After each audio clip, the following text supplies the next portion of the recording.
చూడండి, ఇవాళ నేను నిమ్మకాయ పులిహోర చేస్తున్నాను అనమాట. నిమ్మకాయ పులిహోరకి పోపులు ఏమి వేసానంటే పల్లీలు, కరివేపాకు, ఎండుమిరపకాయ, కొంచెం టేస్టీ కొరకు మెంతులు, శనగపప్పు, మినప్పప్పు, ఆవాలు, జీలకర్ర, ఇంగువ ఇదంతా వేసుకొని దోరగా వేపి పక్కకి పెట్టుకున్నాను అనమాట. ఇప్పుడు ఇందులో నేను ఏం వేస్తానంటే ముందుగా నేను అన్నాన్ని రెడీ చేసి పెట్టుకున్నాను. పసుపు వేసి ఉప్పు వేసి అన్నాన్ని ఉడికించుకొని పెట్టుకున్నాను. దాంట్లో నిమ్మకాయ రసం కూడా వేసి కలిపి పక్కకి పెట్టేయనమాట. ఆ అన్నాన్ని ఇందులో వేస్తాను ఇప్పుడు. అప్పుడు ఈజీగా నిమ్మకాయ లైమ్ రైస్ రెడీ అయిపోతుంది అనమాట, నిమ్మకాయ పులిహోర. ఇప్పుడు నేను పోపులన్నీ వేసేసుకున్నాను. ఇందులోని కూడా పసుపు కూడా వేసాను అనమాట, కొంచెం పసుపు వేసాను ఈ పోపులను. అలాగే అన్నంలో కూడా కొంచెం పసుపు వేసి ఉండే అనమాట. ఇప్పుడు నేను ఇందులో అన్నం వేస్తాను. చూడండి, ఈజీగా నిమ్మకాయ పులిహోర రెడీ అయిపోతుంది మా ఇంట్లో. అన్నం అంతా రెడీ చేసుకున్నాను అన్నాను కదా, ఆ అన్నాన్ని వేస్తున్నాను అనమాట. ఈ అన్నంలో ఉప్పు కలిపేసాను, నిమ్మకాయ రసం కలిపేసాను. అన్నం అంతా పక్కకు ఉండి పక్కకు పెట్టేస్తున్నాను అనమాట, సపరేట్ చేసుకున్నాను. ఇప్పుడు ఇందులో మనం ఏమీ కలపనవసరం లేదన్నమాట. ఈజీగా నిమ్మకాయ పులిహోర ఇవాళ మా ఇంట్లో.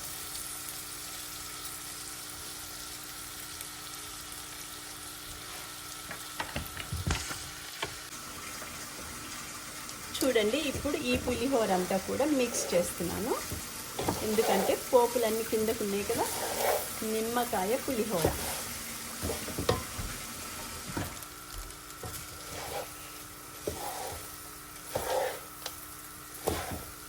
రుచిగా నిమ్మకాయ పులిహోర. ఈ పులిహోరలో పోపులన్నీ వేసాను, ఇంగువ వేసాను, అల్లం తురుము వేసాను, కరివేపాకు, మినప్పప్పు, ఆవాలు, జీలకర్ర,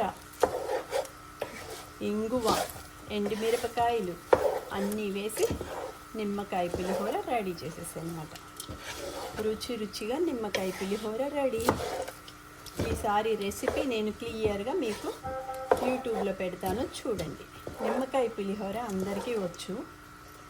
ఒక్కొక్కరు ఒక్కొక్క వెరైటీగా చేస్తారు. కొంతమంది నిమ్మకాయ పులిహోరలో అల్లం తురుము వేయరు. నేను అల్లం తురుము వేసాను, చాలా బాగుంటుంది.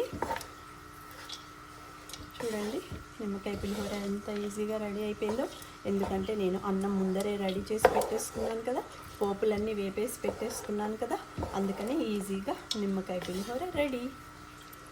రుచిగా నిమ్మకాయ పులిహోర. ఇప్పుడు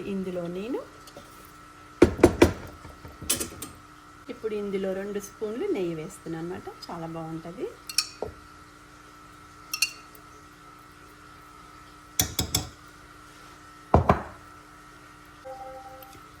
నెయ్యి వేసాను కదా, ఒకసారి శుభ్రంగా మిక్స్ చేసేస్తాను, కలిపేస్తాను అన్నమాట. చూడండి ఎంత రుచిగా నిమ్మకాయ పులిహోర రెడీ అయిపోయిందో.